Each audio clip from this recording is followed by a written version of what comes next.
চলতি বিতর্কের বাইরে গিয়ে একটা ছোট অন্য বিষয়, যে সিপিএম তো তাদের এই নেতা, আধা নেতা, কচি নেতা, নানা ধরনের মন্তব্য দেখছি, সবই এখনো তৃণমূলকে আক্রমণ। আরে ঘটনাচক্রে তৃণমূল আজকে বিরোধী শিবিরে, আর সিপিএম আজকে এখনো তৃণমূল। দেখুন, সিপিএম হলো একটি পিকুলিয়ার দল। অসভ্য বর্বর বললেও কম বলা হয়। যারা বাম আমলটা দেখেছেন তারা অনেকেই জানেন। হ্যাঁ, নিশ্চয়ই বুদ্ধদেব ভট্টাচার্যের মতো আপাদ মস্তক, নিপাট, ভদ্র এবং সৎ লোক সেই দলের শেষ মুখ্যমন্ত্রী ছিলেন। কিন্তু এর বাইরে কমরেডদের যা কীর্তিকলাপ বা কমরেডদের যা হাড়মাদরূপী চেহারা, সেটা বাংলার মানুষ জানেন। সিপিএম এর 34 বছর রাজত্বকালে একের পর এক গণহত্যার ঘটনা ঘটেছে, ধর্ষণের ঘটনাও ঘটেছে। আপনারা খেয়াল থাকবে, মরিচঝাপি থেকে শুরু হয়েছিল, নন্দীগ্রামে গিয়ে সেই গণহত্যা শেষ হয়েছে। এর মাঝে বানতলা ধানতলা নেতাই বিজন সেতুর ওপরে আনন্দমার্গী হত্যার ঘটনাও ঘটেছে। আর পাড়ায় পাড়ায় হাত কাটা দিলীপ হোক কিংবা তপন শুকুর অথবা শাসনের মজিদ মাস্টার, এদের অত্যাচারের কাহিনী একটা সময় লোকমুখে ফিরত। এটা তো গেল সিপিএম এর গণহত্যা, সিপিএম এর শারীরিক নিগ্রহ, অত্যাচার। ভোটের আগে বাড়িতে বাড়িতে থান কাপড় পাঠিয়ে দেওয়া, পাড়ায় পাড়ায় হাড়মাদদের দৌরাত্ম্য।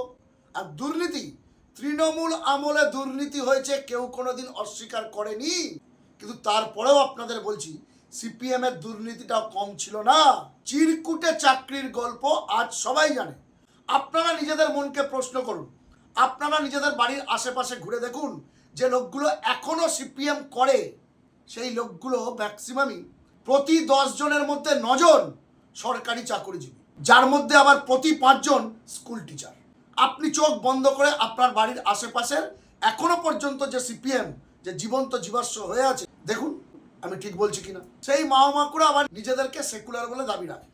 এই মুহূর্তে, হ্যাঁ এই মুহূর্তে পশ্চিমবঙ্গের যিনি রাজ্য সম্পাদক, পলিট ব্যুরো সদস্য মোহাম্মদ সেলিম, সবচেয়ে বড় কমিউনাল, তিনি হিন্দু এলাকায় গিয়ে হিন্দুদের মতো, মুসলিম এলাকায় গিয়ে মুসলিমদের মতো।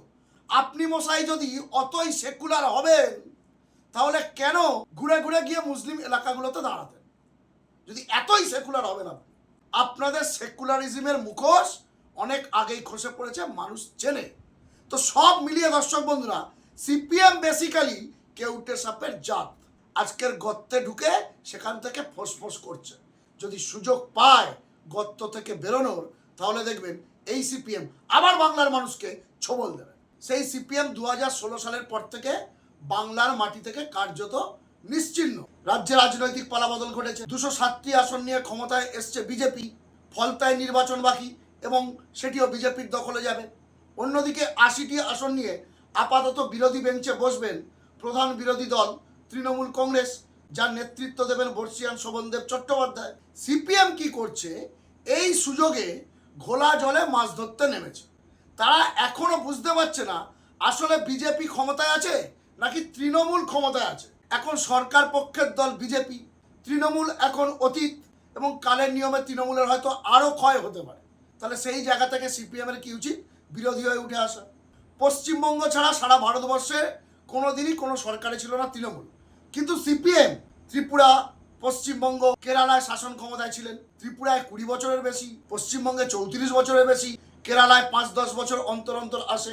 সেই কেরালা থেকেও তারা হাফিজ হয়ে গেছে। এমনকি বিহারেও তাদের একটা ভোট ছিল, সেটাও এবার ভোগে চলে গেছে। কিন্তু আপনি পার্থক্য বুঝতে পারবেন বিহারের সিপিএম কিংবা কেরল অথবা ত্রিপুরার সিপিএম এর মধ্যে। তাদের সঙ্গে পশ্চিমবঙ্গের সিপিএম এর আকাশ আর পাতালের পার্থক্য। এরা শুধু কাটিবাজিটাই করতে জানে, নিজেরা কিভাবে উঠে আসবে মেন স্ট্রিমে সে ক্ষমতা এদের নেই। এখনো কাটিবাজি করে চলেছে। 4 মে রাজ্যের বিধানসভা ভোটের ফলাফল ঘোষণা হয়েছে। 9 মে শুভেন্দু অধিকারী রাজ্যের নতুন মুখ্যমন্ত্রী হিসেবে শপথ নিয়েছেন। এরপরেও সিপিএম কিন্তু এখনো সিপিএমেই আছে। তারা এখনো জানেই না যে রাজ্যে রাজনৈতিক পালাবদল ঘটেছে। তারা এখনো তৃণমূলকেই অ্যাটাক করে চলেছে। এ অদ্ভুত ব্যাপার। আর কমরেডদের এই ঘোলা জলে মাছ ধরা এবং তাদের এই দ্বিচারিতা, এই পুরো বিষয়টি নিয়ে কটাক্ষ করেছেন তৃণমূল বিধায়ক, তৃণমূল মুখপাত্র কুণাল ঘোষ। আজকের ডেটে দাঁড়িয়ে যখন রাজ্যে রাজনৈতিক পালাবদল ঘটে গেছে, সেই সময় সিপিএমকে নিয়ে কুণাল ঘোষ ঠিক কী বললেন এবং কেন বললেন, এবার চলুন পুরোটা শুনে নেওয়া যাক।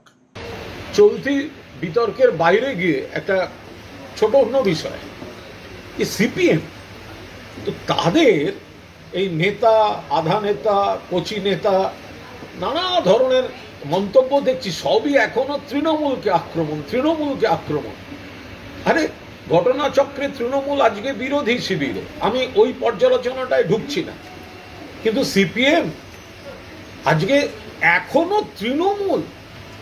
কমরেড ভ্লাদিমির লেনিনের মূর্তি ভাঙা হয়ে গেছে, তা নিয়ে তো কোনো মিছিল মিটিং, ওখানে 14 জন লোক মিলে কে কোথায় হাঁটলো, তো কোথাও তো সেই আক্রমণ, বিদ্রোহ, এটা যদি কোনোভাবে তৃণমূলের কেউ জেনে বা না জেনে বা কোনোভাবে তৃণমূল যুক্ত হতো, যে কমরেড লেনিনের মূর্তি চুরমার করে সরিয়ে দেওয়া হচ্ছে, কি হতো ভাবুন দেখিনি সবাই মিলে। সিপিএম এর নেতারা এখনো তৃণমূল। এই যে বলছেন না জোটে যাব না, সব বিপ্লবীদের নানা রকম স্টেটমেন্ট। আরে ভাই, আপনারা জোটে আছেন, ইন্ডিয়া ব্লকে আছেন, সেখানে তৃণমূল কংগ্রেস আছে, সিপিএমও আছে। তো সুতরাং আপনারা আছেন ইন্ডিয়া জোটে, ইন্ডিয়া ব্লকে, তো আপনারা তো আছেন, ফলে আমরা থাকবো না, এই কথাটার মূল্য কি? ইন্ডিয়া ব্লকে যারা আছে, যদি এখানে কোনো হিংসার বা অন্য কোনো পরিস্থিতি হয়, সেখানে যাতে এক থাকা যায়, বা এইভাবে যদি একটা একতা রাখা যায়, এই তো ছিল আবেদন। না ভিডিও, আরে ভাই ক্ষমতা থাকলে তাহলে ইন্ডিয়া ব্লক থেকে বেরিয়ে দেখা। ইন্ডিয়া ব্লকে যে তৃণমূল আছে, তার নেতৃত্ব তৃণমূলেরই নেতৃত্ব, তাহলে ইন্ডিয়া ব্লকে তৃণমূল ভালো, আর বাংলায় ঢুকলেই বিপ্লবী স্টেটমেন্ট আর বিপ্লবী পোস্ট। এই কমরেডরা বদলাবে না, এখনো তৃণমূলকে অ্যাটাক, কিন্তু ওদের লেনিনের মূর্তি ভেঙে যাচ্ছে, তা নিয়ে কোনো বিদ্রোহ বিপ্লবের কোনো নমুনা নেই। কুণাল ঘোষের বক্তব্য শুনে অন্তত এটুকু বোঝা গেল, সিপিএম আসলে এ রাজ্যের বুকে রাজনীতি করতে চায় না। 2016 সালে তারা যে বিলুপ্ত হয়ে গিয়েছে, আবার 2026 সালে রাজ্যে রাজনৈতিক পালাবদল ঘটেছে, বিজেপি প্রথমবারের জন্য শাসন ক্ষমতায় এসছে, তারা যে বিরোধিতা করবে সেই জায়গাতে কিন্তু তারা নেই। তারা এখনো তৃণমূলকেই শাসক দল বলছে। আমি খবরওয়ালা সোমনাথ একবারের জন্য বলছি না কাল থেকে বিজেপি সরকারের সমালোচনা করতে হবে, আমি নিজেও করছি না, করবও না, কারণ এটুকু জ্ঞানগম্যি আমার আছে যে একটি সরকার যার বয়স 48 ঘন্টা হয়নি, তাকে ন্যূনতম 6 থেকে 1 বছর কাজের সময় না দিয়ে সমালোচনা করা মানে সেটা ইচ্ছাকৃত, সেটা গণতন্ত্রের বিরুদ্ধ, এবং সেটা অত্যন্ত হাস্যকর। তাকে কাজ করতে দেওয়া, তারপরে তার বিরোধিতা করা হোক, কিন্তু সিপিএম এর মধ্যে সেই লক্ষণটাই তো দেখা যাচ্ছে। এবার খাতা খুলেছে, 0 থেকে বাবুরা 1 হয়েছে, কিন্তু আমি যেটা শুনলাম, মুর্শিদাবাদের সিপিএম এর যিনি বিধায়ক হয়েছেন একটি কেন্দ্রে, তিনি নিজের ক্যারিজমায় জিতেছে, তার জন্য দল হিসাবে সিপিএম এর কোনো অবদান নেই। সিপিএম মানসিকভাবে প্রস্তুতি নয় বাংলার বুকে রাজনীতি করার জন্য। 34 বছর শাসন ক্ষমতায় থাকার পর তাদের মেরুদণ্ডটা এমনভাবে ভেঙে গেছে, তারা 2016 সালের পর থেকে শূন্য হয়ে গিয়ে শুধু সোশ্যাল মিডিয়াতেই লাফালাফি করেছে, এখনো সোশ্যাল মিডিয়াতে লাফালাফি করছে। মানে বিরোধী হয়ে যে রাস্তায় নামার ইচ্ছা, তার কোনো লক্ষণই সিপিএম এর মধ্যে নেই। এখনো সোশ্যাল মিডিয়াতে এমন অনেক ভিডিও ঘুরছে যেগুলো সিপিএম এর পেজ থেকে ছাড়া হচ্ছে, সেখানে রাজ্যের নতুন মুখ্যমন্ত্রী শুভেন্দু অধিকারী যখন তৃণমূলে ছিলেন, সেই সকল ভিডিওগুলিকে বারবার করে ট্রোল করা হচ্ছে, বারবার করে ভাইরাল করা হচ্ছে। এবং আগামী দিন সিপিএম এই কাজটাই করবে, রাস্তায় নেমে যে বিরোধিতা করবে, গঠনমূলক বিরোধিতা করবে, সে লক্ষণ তাদের মধ্যে নেই। এবং সেই জায়গা থেকেই কুণাল ঘোষ সম্ভবত এমন কথাটি বলেছেন।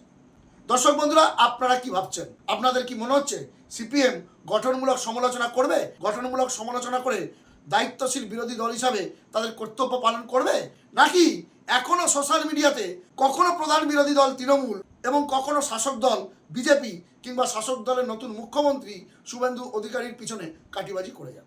দেখুন, কেউ সমালোচনার ঊর্ধ্বে না, শুভেন্দু অধিকারীও সমালোচনার ঊর্ধ্বে না, কিন্তু তিনি যখন সাংবিধানিকভাবে এ রাজ্যের মুখ্যমন্ত্রী হয়েছেন, তাহলে ব্যক্তি শুভেন্দু অধিকারী না হোক, মুখ্যমন্ত্রী শুভেন্দু অধিকারীর চেয়ারটাকে অন্তত সম্মান করুক সিপিএম, সেই সঙ্গে গঠনমূলক বিরোধিতাও করুক বিজেপির বিরুদ্ধে।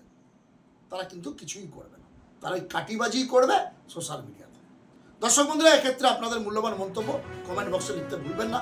আপনাদের গুরুত্বপূর্ণ মতামত ও পরামর্শ খবরওয়ালা সোমনাথ ইউটিউব চ্যানেলকে আরও সমৃদ্ধ করবে।